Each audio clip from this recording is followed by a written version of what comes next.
పరీక్ష రాయకుండా నువ్వు టీచర్ ఉద్యోగాలు ఇస్తూ ఉన్నావు. ఇంతకుముందు ఎప్పుడైనా జరిగిందా? జీవోలు ఇచ్చింది సాక్షాత్తు ఎడ్యుకేషన్ మంత్రి అనే వ్యక్తి సంతకాలు లేకోకుండా, ఎడ్యుకేషన్ మంత్రి కాంకరెన్స్ లేకుండా జీవోలు ఇవ్వగలుగుతారా? అంటే డైరెక్ట్గా జీవోలు నువ్వే ఇచ్చి వ్యవస్థను ఫెసిలిటేట్ చేసి 372 మందికి ఉద్యోగాలు ఇచ్చిన తర్వాత మళ్ళీ జీవోలను రద్దు చేసినాం. గేట్లు ఎత్తినాం, 372 మందిని నింపినాం, మళ్ళీ గేట్లు మూసేసినాం. ఇది డైరెక్ట్గా చంద్రబాబు నాయుడు గారి కొడుకే ఎడ్యుకేషన్ మినిస్టర్. మరి ఇది బిగ్గెస్ట్ ఫ్లా. చరిత్రలో ఇంతవరకు ఎప్పుడూ కూడా డిఎస్సి పరీక్ష రాయాల్సిన అవసరం రాయకుండానే టీచర్ ఉద్యోగాలు వచ్చిన పరిస్థితి చరిత్రలో ఎప్పుడు లేదు. ఫస్ట్ టైం ఇది జరుగుతుంది. అప్పటికి ఇప్పటికీ తేడా. రెండో తేడా, అవుట్సోర్సింగ్ ఎంప్లాయీ ఫస్ట్ ర్యాంక్ ఎలా వచ్చింది? వచ్చిన ఆ వ్యక్తికి నువ్వు ఎందుకు మెరిట్ లిస్ట్ మార్చినావు? మెరిట్ లిస్ట్లో తన పేరు ఫస్ట్ వచ్చి తర్వాత మెరిట్ లిస్ట్లో తన పేరు లేకుండా ఎందుకు చేసినావు? తన ఐడిని ఎందుకు బ్లాక్ చేసినావు? తన కాల్ లెటర్ ఎందుకు పంపలా? తనకు ఉద్యోగం ఎందుకు ఇవ్వాల? అంటే లీక్ అయిందని క్లియర్ కట్గా ఎస్టాబ్లిష్ అవుతా ఉన్న ఫ్యాక్ట్స్. బేరసారాలు జరిగినట్టుగా క్లియర్గా ఆడియో వీడియోలు కనిపిస్తా ఉన్నా కూడా నువ్వు తీసుకున్న యాక్షన్ ఏంది? కనీసం టెలిఫోన్ నెంబర్ కనిపిస్తా ఉన్నా కూడా సస్పెక్ట్ అని రాస్తావే తప్ప పేరు రాయలా. అంటే నిర్వీర్యం ఎలా చేస్తున్నావు అనే దానికి నిదర్శనం. స్టేషన్ బెయిల్ ఇచ్చి పంపిస్తావు, అరెస్టులు లేవు, యాక్షన్ లేదు. మరో కేసులో ఏకంగా 14 లక్షలు డబ్బు ట్రాన్స్ఫర్ ఎవరికి చేసినారో, డబ్బు ట్రాన్స్ఫర్ జరిగినా కూడా ఆ మనిషిని అరెస్ట్ చేయరు, విచారణ చేయరు. సో క్లియర్ కట్గా అప్పటికి ఇప్పటికీ తేడా. మీ పర్సనల్ ఇన్వాల్వ్మెంట్స్ అన్ని క్లియర్గా ఉన్నాయని క్లియర్గా అర్థమవుతాం. అప్పట్లో అసలు అది అది అది అది అప్పట్లో అధికారులు అసలు ఏపీపీఎస్సీ అనేది it's independent body, autonomous body. అందులో పెద్ద పెద్ద ఆఫీసర్లు అందరూ దాంట్లో ఉండి ఎగ్జామ్స్ కండక్ట్ చేస్తారు. ఇలాంటి దాంట్లో దొరలా. నువ్వేదో తప్పుడు ఆరోపణలు చేయడం తప్ప నుంచి ఎవరికి వెస్టెడ్ ఇంట్రెస్ట్లు అంతకన్నా లేవు. పైగా మా ప్రభుత్వం రాకమునిపే ప్రిలిమ్స్ కూడా మీరే అయిపోయి చేసినారు. మేము ప్రిలిమ్స్లో పాస్ అయిన వాళ్ళకే మా ప్రభుత్వంలో తర్వాత మెయిన్స్ కండక్ట్ చేసి మాన్యువల్ కరెక్షన్స్ చేసి కోర్టు ఆర్డర్ల ప్రకారం కోర్టు ఆధ్వర్యంలోనే ప్రతి ప్రక్రియ జరిపి ఉద్యోగాలు ఇచ్చినారు. ఏం తప్పు జరిగింది?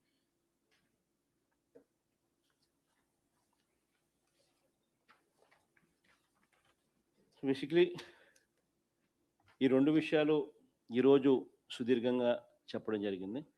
నెక్స్ట్ వెడ్నెస్డే మళ్ళీ నెక్స్ట్ వీక్ ఇంతకుముందు నేను చెప్పినట్టుగా రైతుల సమస్యలు, సంక్షోభము, కరువు అండ్ ఆల్సో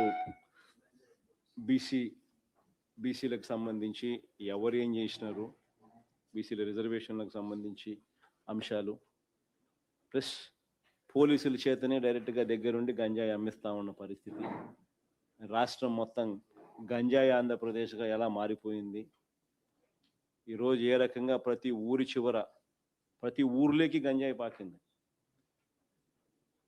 ఇంత దారుణంగా గంజాయి మద్యం గ్రామ స్థాయిలోకి వెళ్ళిపోయిన పరిస్థితులు ఎప్పుడూ లేవు. ఎక్కడ చూసినా, ఏ సందు చూసినా బెల్ట్ షాప్ కనిపిస్తుంది, ఏ ఊరు చూసినా బెల్ట్ షాప్ కనిపిస్తుంది, ఏ సందు ఏ ఊర్లో చూసినా గంజాయి దొరుకుతుంది. డైరెక్ట్గా పోలీసులే గంజాయి అమ్మిస్తూ ఉన్నారు. ఈ పరిస్థితి ఇంతకుముందు ఎప్పుడూ లేదు. వీటి మీద సుదీర్ఘంగా నెక్స్ట్ వీక్ మళ్ళీ మాట్లాడతాం.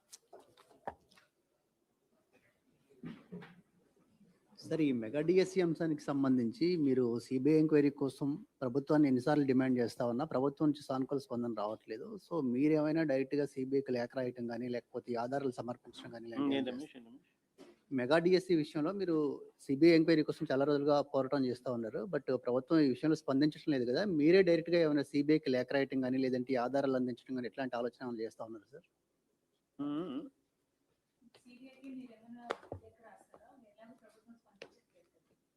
కోర్టులోనే వేసినామా, పిటిషన్ వేసినాం కోర్టులోనే.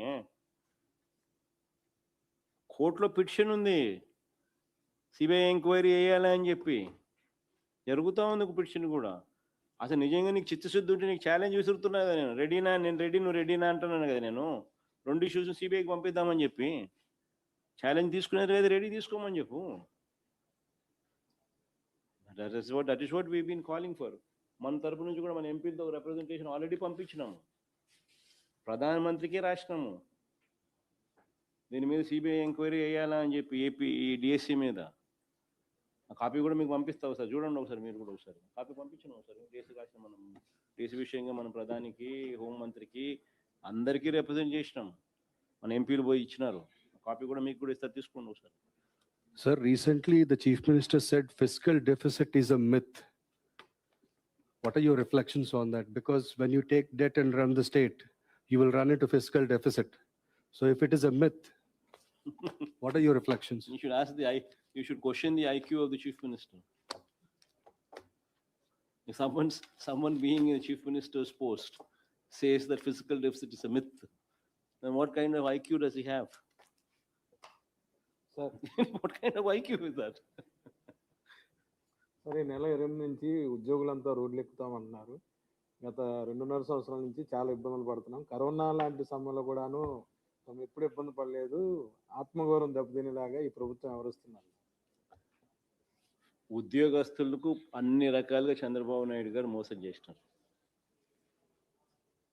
ఈరోజు చంద్రబాబు నాయుడు గారు మేనిఫెస్టో ఈరోజు గమనిస్తే అందరికీ ఓపెన్గా ఉండే డాక్యుమెంట్ అది. సో నా మేనిఫెస్టో చూడండి ఒకసారి. ఎన్నికలప్పుడు చంద్రబాబు నాయుడు ఏం చెప్పినాడో ఒకసారి గమనించండి. వస్తూనే ఐఆర్ అన్నాడు, ఐఆర్ ఇవ్వాల. పిఆర్సీ ఉన్న పిఆర్సీ చైర్మన్ రద్దు చేసినాడు. కొత్త పిఆర్సీని ఇంతవరకు అపాయింట్ చేయాలి.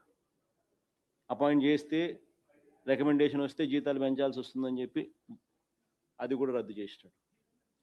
సో ఐఆర్ లేదు, పిఆర్సీ లేదు, 5 డిఎల్ పెండింగ్. ఇంకా సరెండర్ లీవ్స్ దగ్గర నుంచి మొదలు పెడితే ఏపీజీఎల్ఐ దగ్గర నుంచి ఇటువంటి అన్నీ లెక్కేసుకుంటే దాదాపుగా 35-40 వేల కోట్ల రూపాయలు బకాయిలు ఉన్నాయి.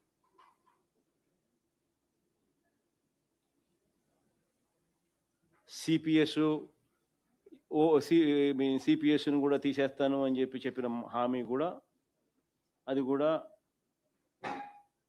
మా ప్రభుత్వ హయాంలో కనీసం ఎంప్లాయీస్ గురించి ఆలోచన చేసి మేము తెచ్చిన ఒక రెవల్యూషను దేశం మొత్తం ఫాలో అవుతుంది ఈరోజు. GPS guaranteed pension scheme. ఇప్పుడు అది లేదు, ఇది లేదు. ఈ రకంగా ఎంప్లాయీస్ అనేవాళ్ళు చంద్రబాబు నాయుడు గారి గవర్నమెంట్ మీద సంతోషం వ్యక్తం చేస్తారు. అన్ని రకాలుగా ఎంప్లాయీస్ను ఈరోజు అన్ని రకాలుగా ఎంప్లాయీస్కు నష్టం చేసిన వ్యక్తి చంద్రబాబు నాయుడు గారు. మరోవైపున వాళ్ళ ఆత్మస్థైర్యాన్ని దెబ్బతీస్తూ ఉన్నాడు, వాళ్ళ ఆత్మవిశ్వాసాన్ని దెబ్బతీస్తూ ఉన్నాడు. వాళ్ళ సమస్యల రిప్రజెంటేషన్ కోసం మా పార్టీ ఎంపీలతో కలిసి ఢిల్లీకి వెళ్ళి రిప్రజెంటేషన్ ఇస్తే, which is a genuine problem. TET అనేది వాళ్ళు సెలెక్ట్ అయినప్పుడు టెట్ ఎగ్జామ్ లేదు. టెట్ అనేది వచ్చింది సబ్సిక్వెంట్గా టెట్ వచ్చింది. ఆ సబ్సిక్వెంట్గా వచ్చిన ఆ టెట్ను ఇప్పుడు కోర్టు మిస్లెడ్ అయ్యి వీళ్ళు టెట్ రాయాలా ఇప్పుడు అని చెప్పి సుప్రీంకోర్టు చెప్పింది. దాన్ని ఛాలెంజ్ చేయాల్సింది పోయి సెంట్రల్ గవర్నమెంట్కు, కోర్టుకు వాస్తవాలు చెప్పాల్సింది పోయి ఈరోజు వీళ్ళు టెట్ రాయాలని అంటే టెట్ కవర్స్ టెట్ 25 సంవత్సరాల నుంచి వాళ్ళంతా ఒకే సబ్జెక్ట్ టీచ్ చేస్తూ ఉన్నారు. టెట్ కవర్స్ అన్ని సబ్జెక్ట్స్. టెట్ ఈరోజు పాస్ కావాలంటే ఆ టీచర్లు పాస్ కావాలంటే కష్టము. టెట్ వాళ్ళు 25 ఏళ్ళ నుంచి ఒకే సబ్జెక్ట్ మీద చదువు చెప్తున్నారు. ఈ టెట్ ఏమో అన్ని సబ్జెక్టులు కాంప్రహెన్సివ్‌గా కవర్ అవుతాయి. ఈ ఈ ఈ టెట్ పాస్ కావాలి అని అంటే ఇప్పుడు వాళ్ళకు ప్రాక్టికల్‌గా అయ్యే పని కాదు. ఎలా సాధ్యమవుతుంది? వాళ్ళు రిక్రూట్‌మెంట్ అయిన రోజున టెట్ ఉన్నదా? లేదు కదా! ఆ రోజు ఏం ఎగ్జామ్స్ ఉన్నాయో ఆ ఎగ్జామ్స్ వాళ్ళు రాసి గవర్నమెంట్ కాంపిటీటివ్ ఎగ్జామ్స్ పాస్ అయిన తర్వాతనే వాళ్ళకి ఉద్యోగాలు వచ్చినాయి. ఆ రోజు టెట్ లేదు. ఈ రోజు టెట్ ఉంది. ఈ రోజు రాసేవాళ్ళు నువ్వు టెట్ పాస్ అయ్యే రాస్తారు ఆబ్వియస్‌లీ.